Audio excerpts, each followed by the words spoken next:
Hello, my name is Eric Wong, and this is the final presentation for PHS 611, Classical Logic and Epistemology. The topic of my presentation today is entitled Man's Questioning Existence as a Response to the Ontological Aspect of the Mind-Body Problem, a philosophical exploration into why we are more than just a brain in a container. Let's get started. Before we do, there's a couple things to note. For those of you following along afterwards, there's a bit of a tutorial in the beginning. You can use your left and right arrow keys to control the presentation. And for those of you who can't see my talking notes, you can always press T on your keyboard and it'll show up underneath. But for the purposes of this presentation, we're going to keep that hidden and then we can get started. Welcome to today's adventure of Captain Philosophy. We will be exploring the mind-body problem, Cartesian dualism, and Heidegger's question as the irreducible beginning. Captain Philosophy finds himself in modern America. The captain's in quite the bind today. Quick, look out. The captain's surrounded by gender dysphoria, human objectification through pornography and hookup culture, and finally, euthanasia. Will our hero prevail? What's that, Captain Philosophy? You say the answer is the question? The thesis for today: man's questioning existence resolves the ontological aspect of the mind-body problem between what is in our minds and what is objectively real. I think we're going to need to unpack that a little bit, Captain. Well, these modern-day issues weren't always like this. They originate in man's disconnect between mind and body.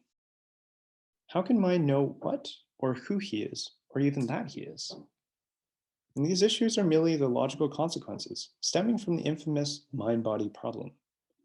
The term mind-body is quite ambiguous and covers several challenges in the realm of epistemology.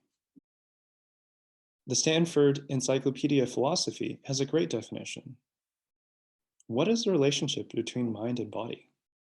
It covers a wide variety of topics, such as causality, intentionality, consciousness, and the self. But for today's episode, we'll be narrowing in on the ontological question. What are physical and mental states, and how do they relate? To address these questions, we're going to need to understand them first. And that's where Descartes comes in. During his time, the idea of skepticism was introduced and much in vogue. The simplistic version of the argument is this: all that which I can see and observe is that which can be deceiving, and all that which can be deceiving is that which is not real. Therefore, all that which I can see and observe is that which is not real. What is real then? Cogito ergo sum, Descartes said, I think therefore I am. And he wasn't the first one. Plato's forms are an idea similar. After Descartes, we have Berkeley, who argues for the idea that reality exists purely in minds and in their ideas. Well, we begin in the mind.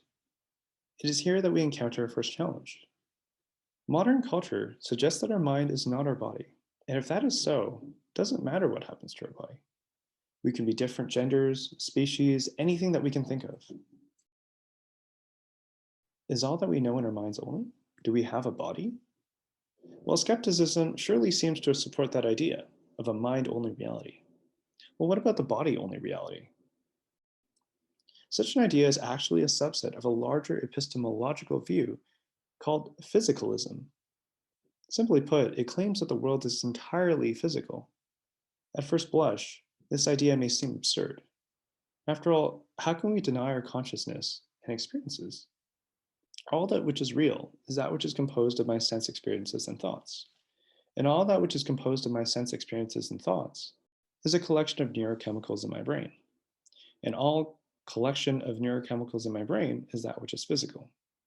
Therefore, all that which is real is that which is physical. Well, our aim isn't a deep dive into physicalism, so we'll stop here. Well, we have one more area to explore before we check back in with Captain Philosophy. Back to Descartes. He began his meditations with skepticism, but actually concluded with a more nuanced position on the mind body problem. He was certain that the mind and the body are real, but he couldn't really explain how. He suggested that maybe the two are linked together through the pineal gland in the brain. Unfortunately, that doesn't answer all our questions about just how the mind and body relate, or even how they communicate. How does a physical property manifest itself into a mental state? What is the mechanism to cross the bridge between the two? What's that, Captain? Something something Heidegger? Oh, why didn't we think of that sooner? And Heidegger says that man falls into a category of his own, that of a being in a world. He argues that the notion of a being, or man, cannot exist outside of the world. There is never a possibility for a being outside of the world because the two are united. And Ortega says that existing is always coexisting. Language is an example of a construct that is inherently social. Well, these three gentlemen, Heidegger, Ortega, and Gallagher, have the answer. And the answer is the question. Or rather, the fact that the man is a questioning being is the bridge between the mental and the physical. Gallagher asks us to think, what is a question composed of? A question needs something to question about. But to have something to question about, we need some sort of subject that does the questioning. All in all, we have three parts to the question. Because I cannot form a question without another, I can ascertain that the object of my knowledge, the known, must necessarily exist.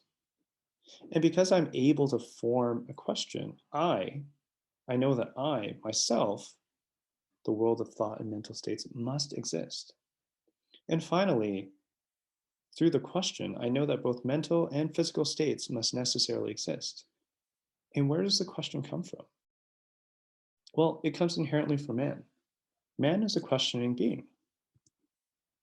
This formulation of three parts is reminiscent of Walker Percy's triadic theory of meaning. Now, although his focus is on semiotics and language, there remains a triadic relationship between the known, knower, and ultimately knowledge of that relation. Okay, sounds like we're ready to resolve some of our earlier challenges. Looking at number one, skepticism. What if all we know is only in our minds? Do we have a body? We know that we need a knower, but we also know that we need a known.